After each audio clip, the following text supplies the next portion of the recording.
Today, Kevin and I are going to be trying the Great Value frozen cookie doughs. We have hot chocolate and red velvet because you know it's almost the most wonderful time of the year, right? These were $2.98 each at Walmart. They were in the frozen department. They were right over with like the Edwards pies, the Marie Callender pies, that area. That's where these were. So what you do is you preheat your oven to 350 degrees. You place the frozen cookie dough about 3 inches apart on an ungreased baking sheet. Bake for 11 to 14 minutes and then let them cool for 2. So you can bake one or you can bake the entire tray. And of course, I'm gonna bake, I'm just gonna bake, you know what, I was gonna bake them all, but I don't wanna bake them all. Let's just bake 2 of each, how about that? You wanna do that? So we'll do it on this. Since I've already gotten this parchment paper out, gotten it dirty. We'll do 2 of the red velvet. It's hard to see. And we'll do 2 of the hot chocolate. So there we go, and you can tell them apart. So, yeah, we'll just do those, and then we'll leave the rest frozen, and then we'll eat the rest later. So we're gonna put these in the oven for about 13 minutes, and we'll be back. So this is how they look straight out of the oven. I'm going to let them sit here for a few minutes to cool before I move them over to a plate, and then we'll take them to the table and give them a try. So we've allowed these to cool off, and I put them both on the same plate. We have the red velvet and then the hot chocolate. You definitely see the reddish tint in the red velvet. Yes, the one cookie is 25 grams and they're 120 calories a piece. So that's for each one, doesn't matter which one you get. And I was gonna make the whole thing, and I'm like, you know what? Why not make them as you go? Especially, we have a little toaster oven, and so for this initial bake for this video, I made them in the regular, the big oven. But from now on, I can put these in the toaster oven, and it's a perfect size, yeah. You know? So this will work really, really well. Especially put a little piece of aluminum down or a little piece of parchment paper in there. So that they don't stick. Yeah. I think it'll work out perfect. They're gonna have to clean it. So it says keep frozen, do not refreeze thawed products. So if you leave them laying out for some reason, don't try to put it back in the freezer. Just take out what you want and put it back in the freezer. They're very soft. Very soft. We'll make it the big hunk of chocolate. Mm-hmm.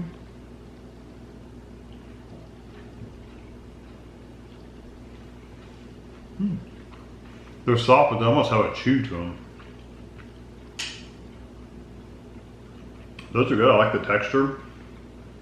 I don't get the, you know, red velvet you normally take, you get the cream cheese kind of flavor. I don't get that, but I definitely get the red velvet part. I feel like I get cream cheese a little bit. Maybe a touch. I tell you what, the red dyes though do not bother me at all. No. But it never occurred to me until I was reading the ingredients. Red velvet, of course, is red dye. So if you have an allergy to that, then you don't have anything red velvet. Ever. Your whole life you don't have red velvet. No. That's a shame. No, unless you just don't dye it. You can still have the flavors.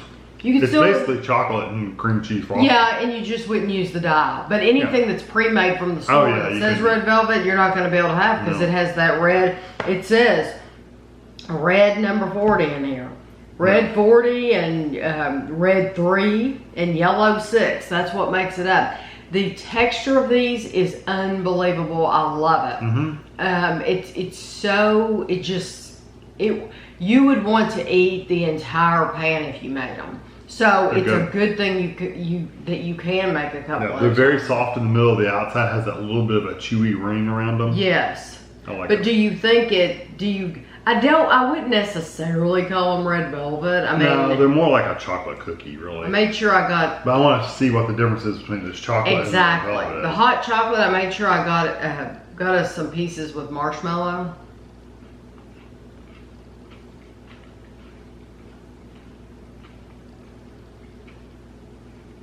Definitely a different flavor. Totally different. I don't know what just the chocolate tastes like. The chocolate part tastes more like like a typical baking cocoa kind of flavor, like you bake with. Whereas the red velvet seems sweeter, like a sweeter chocolate. I like the texture of the red velvet one more. I do too. I just like the red velvet better. I do too. Overall, the red velvet is a better cookie.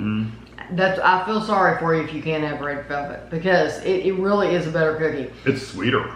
It's sweeter. The texture's better. The hot chocolate is good. And if you buy a box of that hot chocolate by itself, you're gonna love them. You're gonna think they're absolutely wonderful. But we're sitting here with them side by side, so of course we're gonna compare them. You can't help it. The marshmallow in that, it's a little chewy, so it adds a chewiness to that cookie that the red velvet didn't have. And I really didn't taste the marshmallow a lot either. I mean, it may add a little bit of something to it. It just added a little bit of a texture, really. Did you think the hot chocolate was just a touch more bitter than like a little darker chocolate? Yeah, it just wasn't. I didn't think it was bitter, but I just don't feel like it had the sweetness of the red velvet. It just reminds me of like a baking cocoa. Yeah, I don't think it's that dark as a baking It's not that cocoa. dark, but I'm just saying it's been baked with baking cocoa. Whereas it tastes like hot chocolate. It says hot chocolate. I feel like it tastes like hot chocolate. It's not as rich, but it does taste. Yeah, I really do think it. I agree. Yeah. So but if I were to buy one, I'd get red velvet. Yeah, I would get red velvet every time. And so the red food coloring didn't bother you at all. No, it's yeah. no. Very Matter of fact, good these are more bitter than those were. And does it bother me that these are out in August? No, it doesn't. Some people. Well, that's why I'm putting this at the end of the video. I posted pictures of this on. It went to Facebook, Instagram, Twitter, all that stuff. And some people are like, "Oh, this is too early for me." For me, it's not. Christmas just, in my mind, it brings a happiness to mind and a joy. And so seeing stuff like this, Kevin can tell you, I was beyond thrilled. Oh yeah, she danced in the aisle literally. Yeah, I was like, da, da, da, da, da, da. So I was just thrilled to death to find them. And we found them not only in our old Walmart in our town, but we went to a larger Walmart the next town over, and they had them as well. So it must be just getting out everywhere. Yeah, and you know what?